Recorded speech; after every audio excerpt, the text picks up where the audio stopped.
November 5ஆம் தேதியன்று அதிமுக மாவட்ட செயலாளர்கள் கூட்டம் நடைபெறும் என்று அறிவிப்பு வெளியிடப்பட்டிருக்கிறது. அந்த அண்மை செய்தியை பார்த்து வருகிறோம். மேலும் விவரங்களோடு இணைகிறார் எமது செய்தியாளர் லதா. லதா, வணக்கம். மேலும் விவரம். வணக்கம். வரும் 5ஆம் தேதி புதன்கிழமை அதிமுக மாவட்ட செயலாளர்கள் கூட்டம் நடைபெறும் என்று அதிமுக தலைமை கழகம் சார்பில் அறிவிக்கப்பட்டு இருக்கிறது.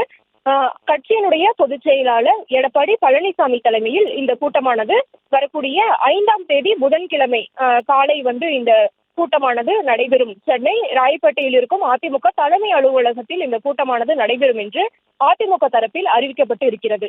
முக்கியமாக செங்கோட்டையின் விவகாரம், அதாவது செங்கோட்டையின் கட்சி விதிகளை எல்லாம் மீறி அவர் தலைமைக்கு எதிராக செயல்பட்டார் என்று குறிப்பிட்டு கட்சியிலிருந்து அதிரடியாக நீக்கப்பட்டு இருக்கக்கூடிய ஒரு சூழலில் அடுத்த கட்ட நடவடிக்கைகள் என்ன, மேலும் தேர்தல் பணிகள் உள்ளிட்ட பல்வேறு விஷயங்கள் தொடர்பாக இந்த ஆலோசனையானது மேற்கொள்ள இருப்பதாக தகவல்களாக நமக்கு கிடைத்திருக்கிறது. எனவே வரக்கூடிய 5ஆம் தேதி புதன்கிழமை அதிமுக மாவட்ட செயலாளர்கள் கூட்டமானது இபிஎஸ் தலைமையில் நடைபெற இருக்கிறது. இந்த கூட்டத்தில் செங்கோட்டையின் விவகாரம், மேலும் தேர்தல் பணிகள், மேலும் கூட்டணி விரிவாக்கம், இப்படி பல்வேறு விஷயங்கள் தொடர்பாக நடைபெறும் என்று எதிர்பார்க்கப்படுகிறது. விவரங்களுக்கு நன்றி லதா.